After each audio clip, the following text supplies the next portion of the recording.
ठीक है, आप देखिए पहला क्वेश्चन लिखा है the seizure is lying on the table. अब आप इस क्वेश्चन पे देखिए, मैंने आपको जब नाउन पढ़ाया था तो मैंने बताया था कि बेटा कुछ पेयर वाले वर्ड होते हैं और जो पेयर वाले वर्ड होते हैं उनमें एस लगता है। जैसे दस्ताने होते हैं ना, तो ग्लव नहीं बोलते, क्या बोलते हैं? ग्लव्स, है ना। इसी प्रकार से आप देखते हैं स्पेक्टेकल नहीं बोलते, स्पेक्टेकल्स बोलते हैं, क्योंकि चश्मा में दो होता है देखने के लिए, है ना। गॉगल नहीं होता, गॉगल्स होता है ना। इसके बाद में बेसिकली देखो कई बार बोल देते हैं हाफ पैंट, तो हाफ पैंट देखो कोई शब्द नहीं है, ये हम लोगों द्वारा बनाया गया शब्द है। तो हाफ पैंट कभी नहीं होता, शॉर्ट्स होता है। क्या होता है? शॉर्ट्स। इसी प्रकार से ये जो कैंची होती है, कैंची में भी दो पार्ट होते हैं, तो सीजर नहीं, क्या होता है? सीजर्स। क्या हो जाता है? सीजर्स। तो यहाँ पे हम अगर एस लगा देंगे, सीजर्स कर देंगे, तो ये हमारा सही हो जाएगा। ठीक है, तो यहाँ पर जो ए पार्ट है यहाँ प्रॉब्लम है, तो यहाँ पे सीजर्स कर दीजिए, क्वेश्चन सही हो जाएगा। इसके बाद में सेकंड नंबर क्वेश्चन पे आते हैं, लिखा है the lawyer asked if it was worth to take the matter to court। अब बेसिकली देखने से हमने पढ़ा होगा वर्ड, बोलते हैं ना कि वर्थ डूइंग है, वर्थ रीडिंग है, तो वर्थ के साथ पे हमारा जो वर्ड फाइंड होता है वो जीरेंड यूज होता है। अब जीरेंड का इस्तेमाल यानी वर्ब आईएनजी फॉर्म, तो यहाँ पे टू टेक है वो गलत है, यहाँ पर क्या कर देंगे? टेकिंग कर देंगे, हमारा क्वेश्चन सही हो जाएगा। आया समझ में?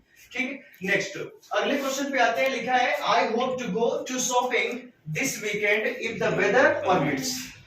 अब आप इस क्वेश्चन को देख लेते हैं, यहाँ पर बेसिकली शॉपिंग है और शॉपिंग, इसके बाद भी ये देखिए गो लिखा है, गो टू शॉपिंग। आपको पढ़ने में अजीब नहीं लग रहा है? बेसिकली देखिए शॉपिंग के पहले आप टू का इस्तेमाल नहीं करते हैं, so I want to go shopping, ये होना चाहिए। यहाँ पर हमारे ए पॉइंट।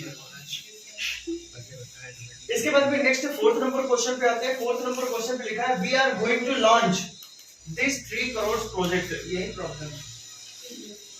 अच्छा ये बताइए आप कि 2 रुपीज नोट होता है, 2 रुपी नोट होता है, क्या होता है? रुपी 2 रुपी नोट होता है, रुपी में नहीं लगता। अगर बाद में नाउन ना होता तो हो जाता, अगर नोट ना लगाया जाए तो रुपीज हो जाएगा।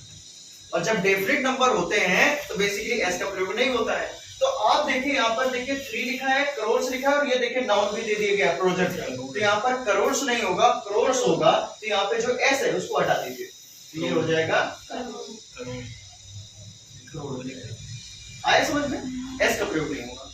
लास्ट क्वेश्चन देखिए, बहुत आसान सा क्वेश्चन है। आपने देखा यहाँ पे मैनी लिखा हुआ है और आपको पता है कि अगर हमारे सेंटेंस में मैनी आया है तो मैनी के बाद में प्लूरल नाउन और प्लूरल वर्ब आता है।